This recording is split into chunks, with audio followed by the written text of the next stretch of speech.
바로 이어서 박종우 선생님 토론 말씀해 주시죠.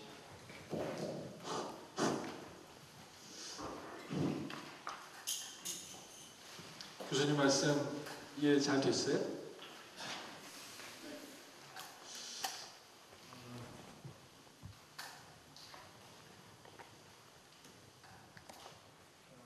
제가 처음에 이제 이 책을 북콘서트 한다고 그러고 책을 이제 봤는데 사실 아까 모두의 설명이 있었지만 제가 25년 동안 경제 분야에 글을 써오고 기자 생활을 했는데 한마디로 얘기해서 신선한 충격을 받았다 이렇게 말할 수 있을 것 같아요. 이 책의 주제는 표지에 나왔다시피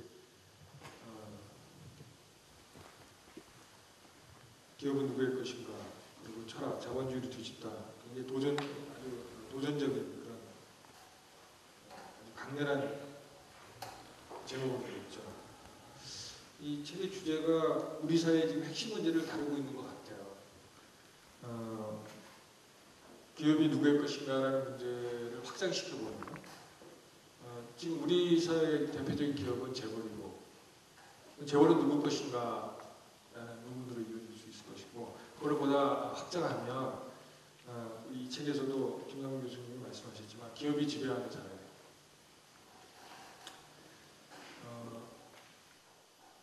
제가 지속적으로 제기했던 것은 이 기업 지배 사회의 어떤 위험성에 대해서 말하고자 했던 것인데 그러면 지금 삼성을 위한 것이 대한민국을 위해서 좋은 것이다. 우리 국민들의 마음속에 은연중에 심어져 있는 거죠. 지금 자기도 모르게. 그래서 지금은 삼성을 위한 또 삼성에 의한 또 삼성의 국가가 기업을 위해 존재하고 기업에 의해 통제되는 나아가서 국가 스스로 기업화되는 장애. 결국 이제 그 결론은 국가가 국가답지 않아지고 결국 우리가 지금 누리고 있는 민주주의가 이제 결국 뒤식하는. 그 최근에 사실 이게 무슨 추상적인 얘기가 아니라 여러분 지하철 9호선의 요금 인상 문제 때문에 외국계 투자 펀드 회사 맥쿼리 그에 관한 기사들을 좀 봤어요 최근에? 네. 그러니까 쉽게 얘기하면 자본이 국가를 대신해서 사회 간접자본에 투자를 하는데 그 자본의 이익을 국가가 보장해 주는 거죠. 그죠? 근데 지금 보니까 특혜 시비가 나오고 있잖아요. 근데 결국은 그 자본의 이익을 보장해 주는 게 결국 국민의 주머니에서 나가는 거거든요. 그러니까 국가가 기업을 통제하는 것이 아니라 자본의 이익에 복무하는 것이다. 이게 기업 지배 사회의 아주 대표적인 징후라고 생각이 들어요. 그리고 오늘 이건 회장이 공항 나가다가 사과했죠. 저는 20며칠 날 23일인가요? 24일날 지금 CJ와 이면희 형제와의 상속재산 분쟁 관련해서 자기 형한테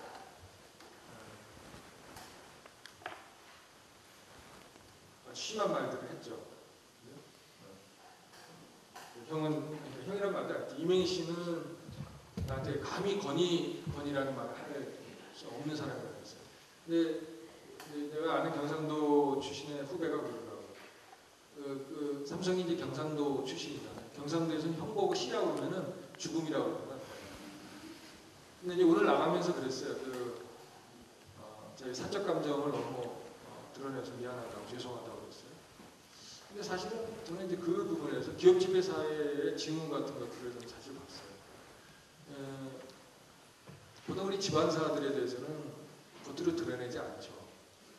특히 좋지 않는 일일 경우에 창피하게 생각하고 있어도 걸 감추려고 하고. 그런데 이건희 회장은 17일 날인가 그 처음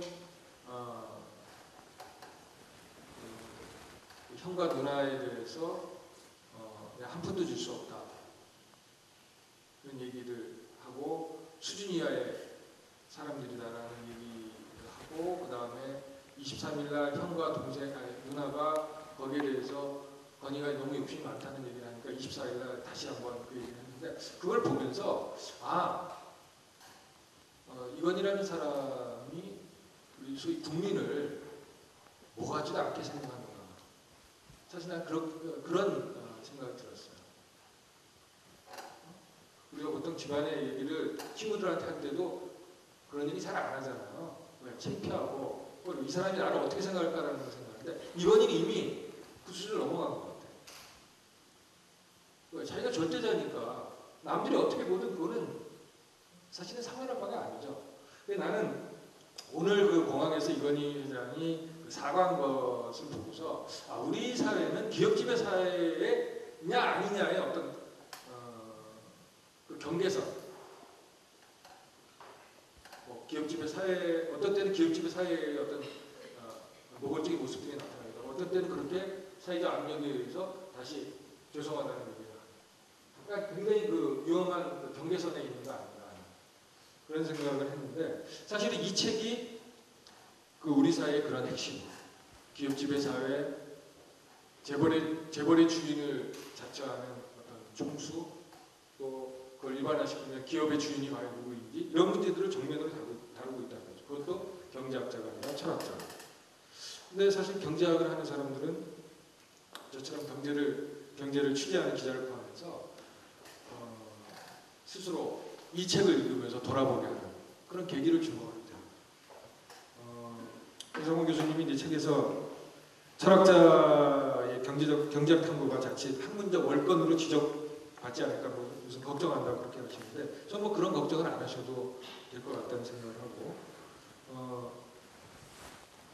오히려 경제학을 하는 사람들 또 저처럼 경제 분야를 다루고 있는 사람들 입장에서 너무나 고마운 일이다.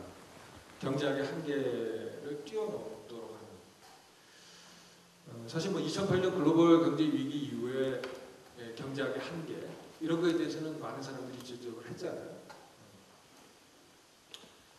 사실 경제학은 경제학자들의 독점이 아니죠.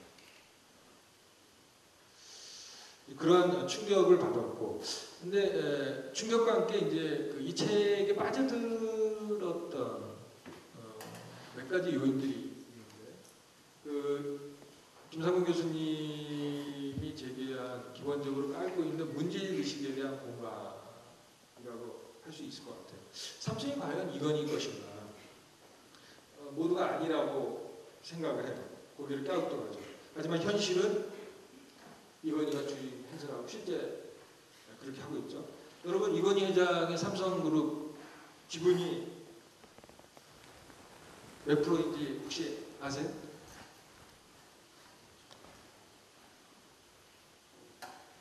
이건희 회장은 물론 이건희 회장의 일가를 다 포함해도 1%가 채 안 돼요. 삼성 지분, 삼성의 주식 지분이 1%도 안 돼요. 이게 소액주주죠 사실은.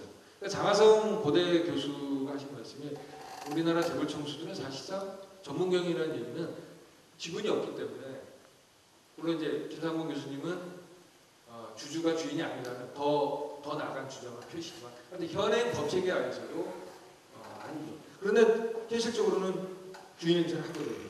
그런데 과연 누가 진짜 주인일까 그러면? 이거에 대한 핵심 문제가 우리의 논의에서 하져왔었다는 제대로 다뤄지지 않았다는 것이죠. 재벌 체제의 총수 일가가 거짓으로 주인 행세를 해왔다면 실제 주인은 누구인가? 물론 김상곤 교수님이 이 문제에 대해서 종업원이 주인이라는 표현을 쓰지는 않았지만 종업원들에게 경영권을 줘야 된다, 가져야 된다라는 말씀 속에는 종업원들이 기업의 실질적인 주인 역할을 해야 된다라는 말씀을 알고 있는지도 모르겠어요. 그리고 두 번째는 지금 이 재벌 체제 안에서 사실은 우리가 굉장히 갑갑한 거죠. 여러분 갑갑하다 그러니까 아직은 학생이니까 잘 모를 수 있어요. 모를 수 있는데 여러분들의 부모님들 특히 삼성이나 이런 재벌그룹에 근무하시는 분들이 계시다면 그런 걸 혹시 간접적으로 느껴보실 수도 있을지 모르겠어요. 이 자본주의, 그 자본주의 체제를 지금 상징하는 재벌 체제하에서 과연 어떻게 해야지 이 체제를 극복할 수 있을 것인가에 대한 문제의식은 많으나 그것에 대한 어떤 구체적인 대안이랄까 보다 심층적인 논의 이런 것들이 우리 사회에 지금 많이 부족하고 최근에 와서 이제 그런 논의들이 많이 이루어지고 있는데 이 책이 그런 논의를 더 활성화시키고 본격화하는데 큰 계기가 될 수 있겠다는 그런 문제의식에 공감을 했고요. 특히 주식회사가 존재의 집이다라는 표현을 이제 이 책에 나오는데 참 그게 좀 마음에 와닿았어요. 주식회사라는 게 이제 아까 말씀드린 저는 이제 기업이라는 걸 재벌 체제라고 동일시해서 이해를 하는데 지금 우리 사회는 재벌 체제 또는 기업 지배 사회가 우리의 한국 사람들의 존재의 집이죠. 우리는 모두 재벌 체제 한 부분으로서 존재하고 복무하고 있다고 저는 생각합니다. 민주주의의 사건이라고 하는 입법사고 행정 거기 언론까지도 포함시켜서 물론이고 학계, 문화계, 시민사회 모두 재벌의 관리 대상이고 재벌 체제의 순환위에 벗어나지 못합니다. 재벌 체제의 문제점을 비판하면서도 재벌 체제가 무너지면 마치 내가 존재할 수 없는 것처럼 그런 불안감을 느끼죠. 우리 사회가 지탱할 수 없다는 불안감을 느끼죠. 이게 재벌에 대한 우리 인식의 이중성을 보여주는 건데 이건 물질적뿐만이 아니라 의식적으로도 재벌 체제에 포섭되어 있죠. 저는 그래서 우리 사회의 진정한 재벌 개혁은 스스로가 이 재벌 체제에 포섭되어 있는 우리 각자가 구체적으로 변하지 않으면 불가능하다고 생각해요. 그거는 이런 이제 제가 구체적인 예를 하나 줄게요. 이런 얘기를 하면 오해를 할 수 있는데 이 얘기는 이미 미디어 오늘에 났기 때문에 제가 뭐 다른 사람 얘기를 할 게 아니라 언론의 얘기를 하면 가장 이해가 쉬울 것 같아서 그리고 제가 뭐 무슨 비밀을 얘기하는 것도 아니고 최근에 한겨레에서 삼성에 관련 기사를 우리가 보통 말하는 데스크 우리 현장 취재기자가 있고 데스크가 있는데 현장 취재기자가 이렇게 써왔는데 밤에 데스크가 그걸 바꿨어요. 현장 취재기자한테 얘기를 안 하고 근데 그게 이제 한 번 그런 일이 있고 두 번 그런 일이 있고 사실은 일상적으로 있는 일이에요. 근데 그 현장 취재기자가 대단히 용기가 있는 기자죠. 그 기자가 공개적으로 문제 제기를 했어요. 왜 이런 일이 반복적으로 이루어지는 거냐. 근데 두 가지 가능성이 있어요. 그러니까 삼성이 밤에 요청을 했겠죠. 이 부분은 마음에 안 든다. 혹은 이 부분을 반영해달라. 또 하나는 말을 하지 않아도 요새는 언론들이 재벌들의 눈치를 봐요. 그걸 우리는 이제 언론 용어로 자기 검열이라고 하는데 사실은 그게 이미 재벌의 체제가 그 체제에 우리 각자가 물질적이 뭐냐면 재벌이 그 힘을 발휘하는 거는 재벌이 주는 광고를 통해서 우리의 월급을 받기 때문에 무서워하는 거예요. 재벌의 말을 듣지 않는 순간 광고가 줄어들고 월급이 제대로 나올지 안 나올지 다들 겁을 내죠. 그러다 보니까 우리의 의식도 이미 재벌 체제에 포섭이 돼가지고 자기 검열을 해요. 이 기사를 쓰면 혹은 이걸 취재를 하면 재벌이 삼성이 싫어하지 않을까? 그럼 왜 뭐에 불이익을 받지 않을까라고 스스로 쟤네들이 말하기도 전에 알아서 기는 거죠. 사실 이제 그 정도로 지금 우리 사회는 심각해요. 그래서 그런 우리의 존재의 집을 그대로 놔두면 인간답게 사는 것 같지가 않아요. 그래서 뭔가를 진짜 바꿔야 된다에 대한 근본적인 문제 제기를 이 책에서 하기 때문에 저는 너무너무 공감이 됐어요. 그리고 내용에 대한 이제 점검은 제가 너무 이제 오래 얘기하면 안 되니까 두 가지로 핵심적으로 정리할 수 있을 것 같은데 하나는 내용이 대단히 도발적이죠. 김상곤 교수님 그렇게 생기지 않으셨는데 말이나 글은 굉장히 도발적이십니다. 하나는 주식회사의 주인이 없다는 것이고, 두 번째로는 주식회사의 경영권을 노동자에게 귀속시켜야 된다. 두 가지 핵심적인 주제로 가는 것 같아요.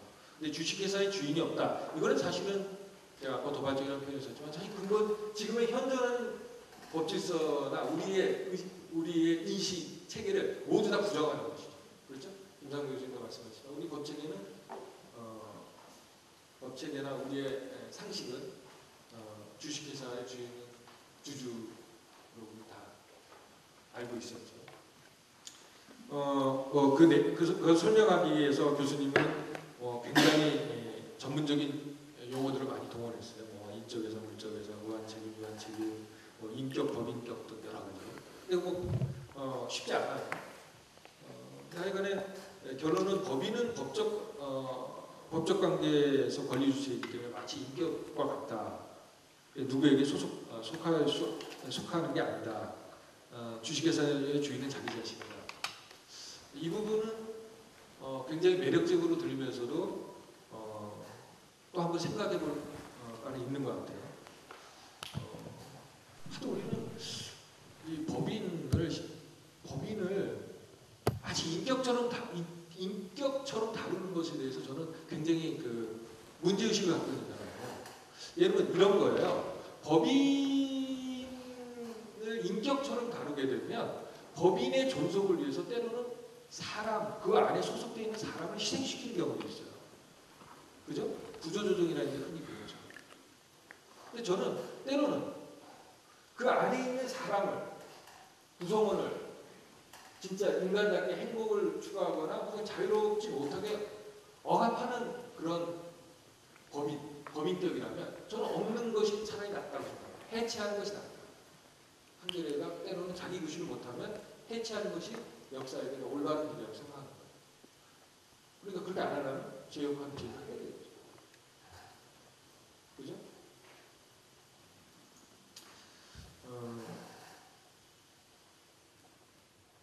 그래서 이런 도발적인 주제, 주식회사는 주인이 없다는 그런 말씀을 하셨고, 이건 기존 상식의 파괴고, 심지어 책에 보면 세계적 경제학자, 경영학자들 전부 무식한 사람들도 있어요. 그렇죠? 속이 시원하면서도 과연 이래도 되는 것인가 하는 의문도 들고, 주주의 권리로서의 이익 배당 청구권 같은 자위권이나 혹은 주총 의결권 같은 공익권, 이런 것도 주주의 주식회사에 대한 소유권을 보장해 주는 것이 아니다, 이런 말씀을 해주시고, 이런 것들은 우리가 한번 아직 계속 좀 고민을 더 해봐야 되는 문제 아닌가 싶어요. 도대체 소유권은 어디서 나온 것인지 이런 근본적인 의문도 생기기도 하고. 근데 또 이런 게 있어요. 교수님 이제 이 항목에 보면 유한 책임이라는 얘기들이 많이 나와요. 읽어보신 분들 기억나시죠? 그래서 이제 우리 주주들이 유한 책임이다. 근본적인 주인이 아니라는 거죠. 그러면서 이제 개인 기업 경우에 거의 무한 책임을 지는 개인 기업 경우에는 그 사람이 주인이다라는 얘기를 하더라고요. 그런데 여기 우리 총수들이 가끔 가다가 경영에 실패하면 사제 출연을 강요가 해요. 네? 그런 어떤 의도들이 뭐였냐면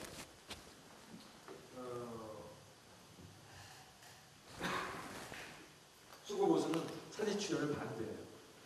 아니 주식회사는 유한 책임인데 왜 사제 출연을 하라고 그런 거야? 경영이 실패해서 회사가 부실화됐으면 그걸로 끝이지. 어차피 그 사람 주식은 휴지 조각으로 된 거니까. 그런데 우리 사회 개혁 진보라고 하는 사람들은 사제 출연을 요구해요. 더 책임져야 된다. 너 갖고 안 된다. 근데 사실은 어제 제가 에피소드로 말씀드렸는데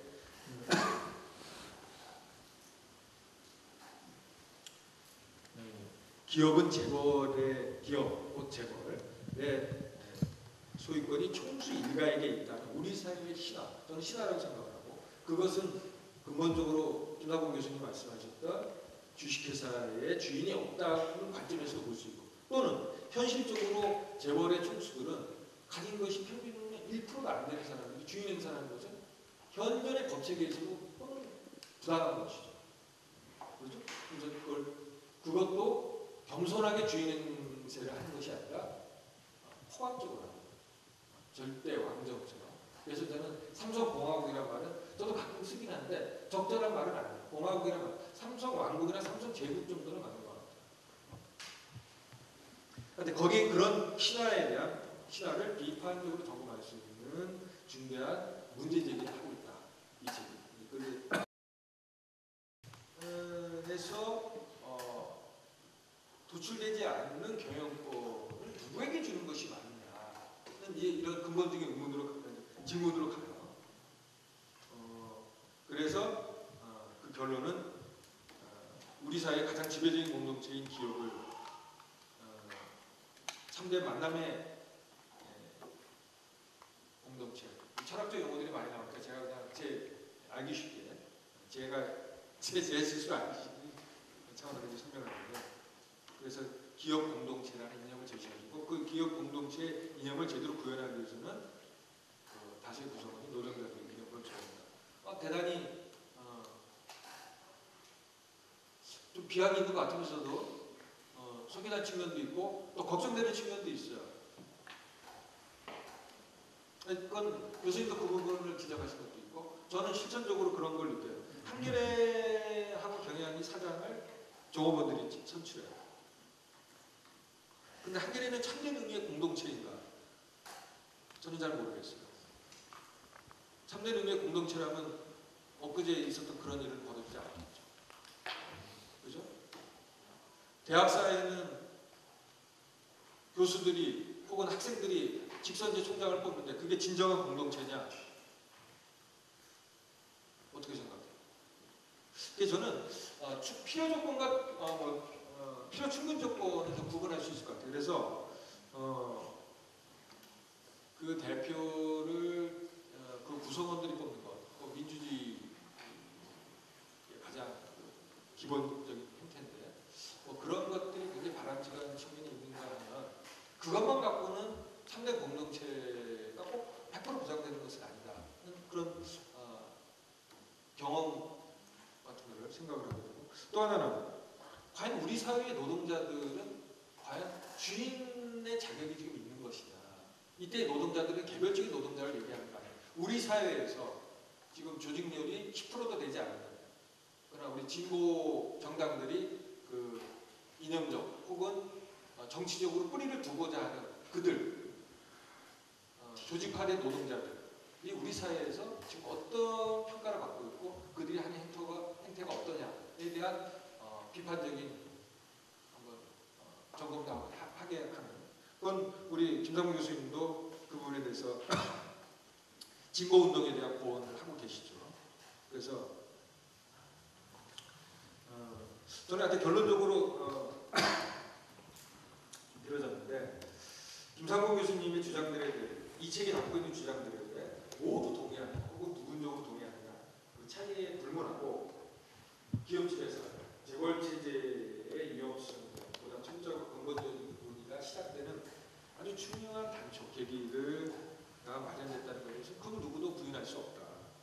그래서 앞으로 우리가 이 문제를 풀어가고 다수가 공감할 수 있는 해법을 답을 얻는 것은 우리 모두의 과제가 되겠죠. 그래서 이 책은 결코 쉽지는 않지만 어려운 부분은 차라리 건너뛰더라도 모두 우리 사회를 보다 더 나은 사회로 만들기 위해서 고민하는 사람들은 꼭 읽고 같이 토론할 가치가 있다, 이 생각을 좀 해봤습니다. 감사합니다.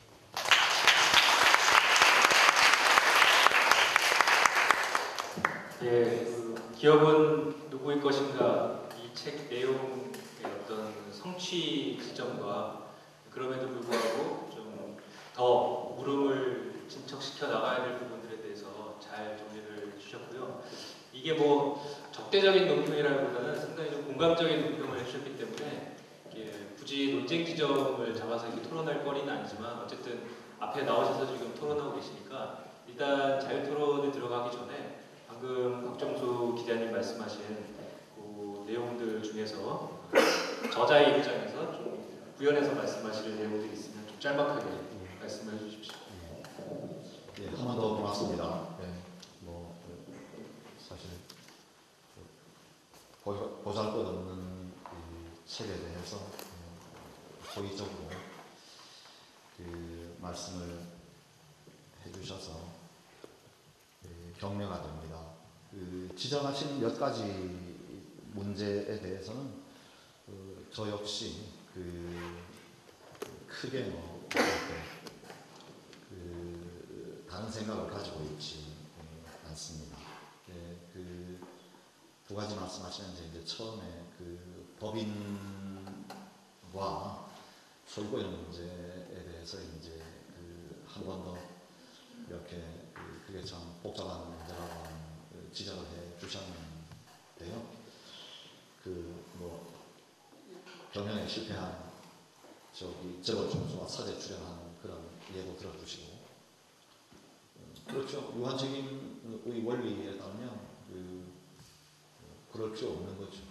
그럴 필요 없는 것인데, 지금은 한국에서 그런 일이 생기는 건 재벌 총수가 단순히 유한 책임성만을 지고 있는 한 사람의 주주, n분의 1의 주주가 아니고 전제적으로 말하자면 기업 경영을 좌우하는 사람이기 때문에 저는 그 경우에 오히려 역설적으로요, 엔론 사태를 생각을 해보면, 엔론 사태 같은 것이 날 때 미국에서 어떻게 처벌하는가라고 하는 걸 생각을 해보면, 실은 경영의 실패에 대해서, 이게 이제 경영의 실패라고 하는 말이 다분히 중립적인, 별로 이렇게 불법과 별 상관없는, 경영의 실패라고 하는 말은 의도하지 않은 실수, 선의의 실수처럼 들리는 용어잖아요.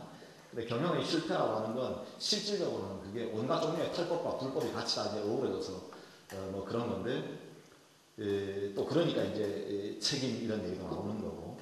그런데 엔론 같은 경우에 그때 뭐 군식의회 이런 것 때문에 더러는 옥에 가고 더러는 자살하고 하는 걸 생각을 해보면, 오히려 미국이었다라고 한다면 총수 사제 출연 가지고 해결 안 됐을 거다라고 하는 게 제 생각이기도 합니다. 그래서 이제 그 부분은 주주인데 주주가 책임질 까닭이 없는데 왜 책임지냐라고 하는 어떤 반문은 사실은 엄밀히 말하면 다소 좀 적절하지 않다라는 생각이고요.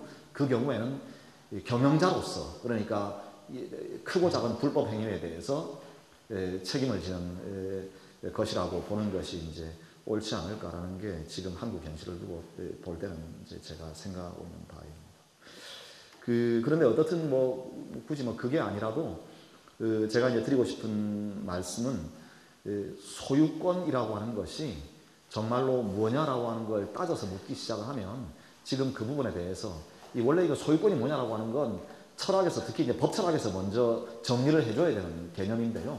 아까도 말씀드린 것처럼 19세기가 들어서고 나면 철학자들이 더 이상 소유권의 근거에 대해서 철학적으로 탐구를 하지 않습니다. 못 믿으시겠지만 탐구가 안 돼요. 근데 무슨 말인가 하니, 칸트가 이제 거의 마지막 사람이었는데 이걸 철학적으로 철저히 정초한 철학자로서는.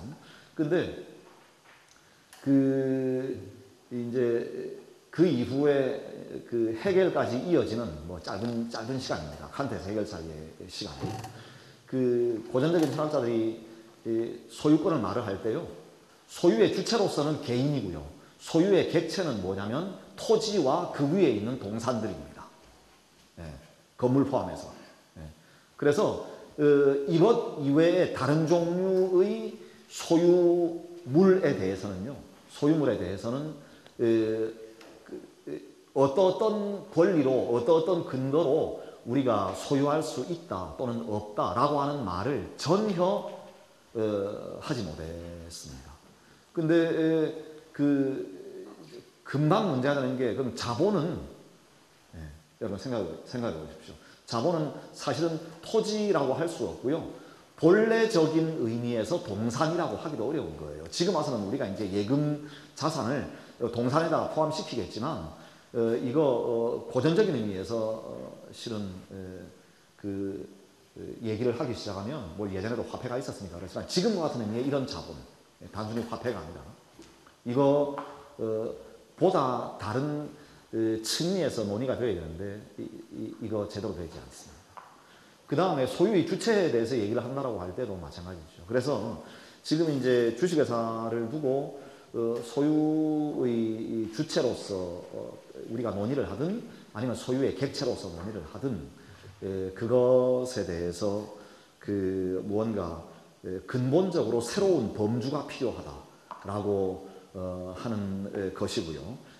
그런데 최소한 제가 여기서 이 책에서 말씀드리려고 했던 건 주식회사의 경우에 소유의 대상이라고 말하는 건 그건 넌센스다. 그건 이제 분명하다라고 하는 것입니다. 그래서 이제 두 번째 질문으로 건너가서 그러면 그 원래 경영권이라고 하는 건 무엇에 의제되어 있는 것인고 하니 원래 법학에서 소유권 얘기를 하면 그 속에 세 가지가 늘 같이 따라갑니다. 그래서 그게 이제 배타적인 점유와 그 다음에 사용과 그 다음에 이제 수익 또는 용익권, 처분권 이 네 가지가 이제 같이 이렇게 가는데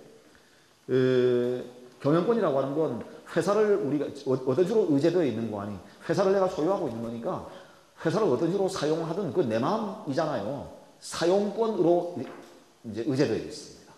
그런데 그 기업이라고 이제 주식회사라고 하는 건 그것이 법인인 한에서는 그런 의미의 물건이 아니고 물건이 아닌 까닭에 물건에 대한 사용권을 가지는 것처럼 소유주가 기업에 대해서 기업의 소유주가 경영권을 가진다라는 식으로 연역해낼 수 없다라고 하는 게 이제 제 얘기였는데 그럼 어디서 연역을 해야 되냐? 아까 우리 박사님께서 말씀을 하시면서 이제 어떤 참여 공동체에 말씀하셨는데 실은 그건 마지막에 이제 말하자면 어떤 이상적인 얘기고요. 논리적으로는 제가 요거는 꼭 강조해서 말씀드리고 싶은데 회사는 주식회사는 물건이 아니기 때문에 소유권에서 사용권을 연역하듯이 주식회사의 소유권으로부터 경영권을 연역할 수 없다라고 하는 거고 그러면 물건이 아니라 뭐냐라고 물으면 그건 물건이 아니고요. 사람들의 공동체입니다.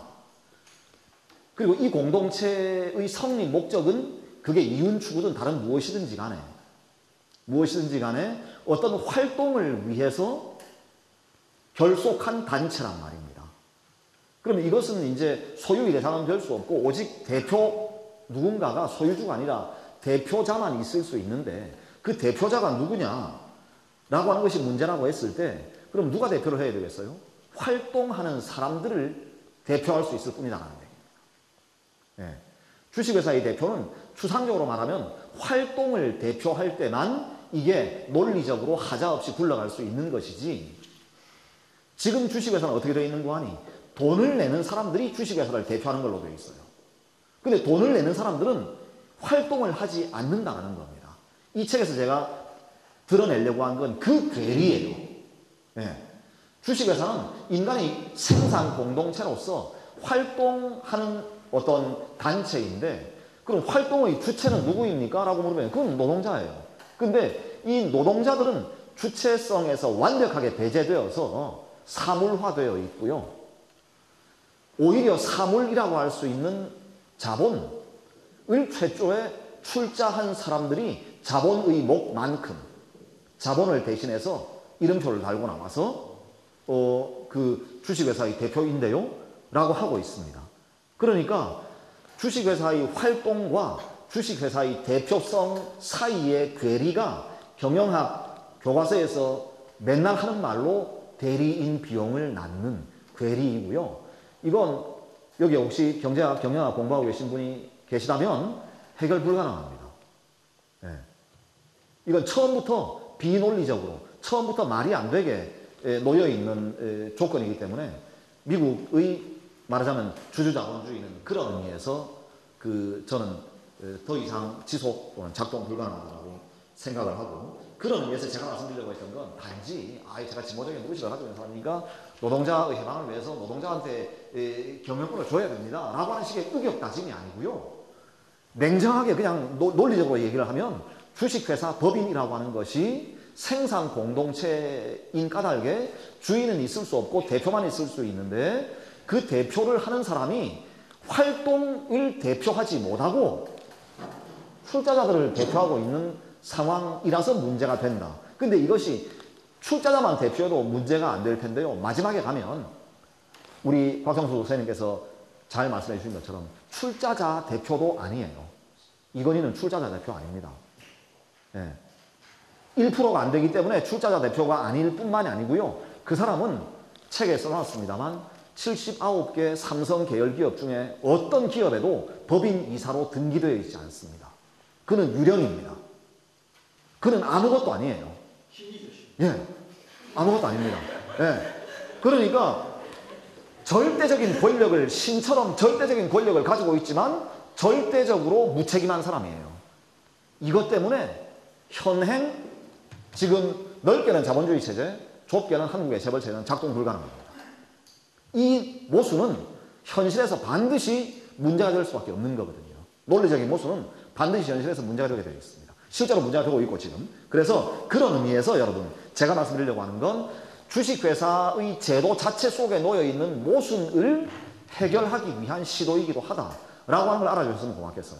이게 절대, 그러니까 저는 그 점에서 제일 대화하고 싶은 사람 중에 한 사람이 자본주의 경제체제를 신봉하는 경제경영학자들이기도 합니다. 예. 그 다음에 한겨레는 3대 공동체인가 총장 직선이 그게 보장해 주느냐, 그리고 우리 사회의 노동자 또는 노조 등등이 지금 기업의 어떤 주체가 될 만한 그런 자격, 훈련이 되어 있느냐라고 하는 물음에 대해서는 저는 당연히 아니죠 라고 말씀드릴 수 있겠습니다. 그리고 저는 그 부분에 관해서는 옆에 계신 장석준 선생님이 그 정말 그 더할 나위 없이 이 충실한 서평을 프레시안의 처음에 책이 나왔을 때 써주셨는데 그 맨 마지막에 그런 이야기, 설령 오늘날 주식회사가 아테네나 스파르타 같은 폴리스가 된다, 시민들의 자율적인 공동체인 폴리스가 된다고 하더라도 그 폴리스가 펠로폰네소스 전쟁의 한복판에 스스로 놓여 있는 것이라고 한다면 과연 그것이 진정한 의미에서 역사 발전 또는 노동자의 해방, 그 다음에 어떤 자본주의 극복이라고 말할 수 있겠는가라고 하는 질문에 대해서 저는 물론 지금 여기에서 그 질문에 대해서 세세하게 대답을 드릴 수가 없지만 그 문제의식은 저도 똑같이 이제 가지고 있고 그 지적은 너무나 지당하신 지적이어서 지금까지 어떤 정치적인 삶의 어떤 온전함, 우리의 자유 또는 우리의 평등, 그런 모든 것들이 지금 제가 말씀드린 이런 어떤 기업의 어떤 민주화, 노동자 경영권의 확립, 이것만 가지고서 모든 것을 다 이렇게 해결할 수 있는 것이냐라고 하는 물음에 대해서는 사실은 원칙적으로는 저는 모든 것을 이라고 생각하고 있지만, 그러나 그것이 과정 속에서 우리가 해결해야 할 또는 어떤 그 구체적으로 탐구해야 될 문제들은 아직 많이 남아있다라고 하는 걸 저도 너무 잘 알고 있고요. 그 부분에 대해서 이제 여러분들하고 적어나마 같이 이제 이렇게 말씀을 나눠보고 싶은 마음입니다. 예, 고맙습니다.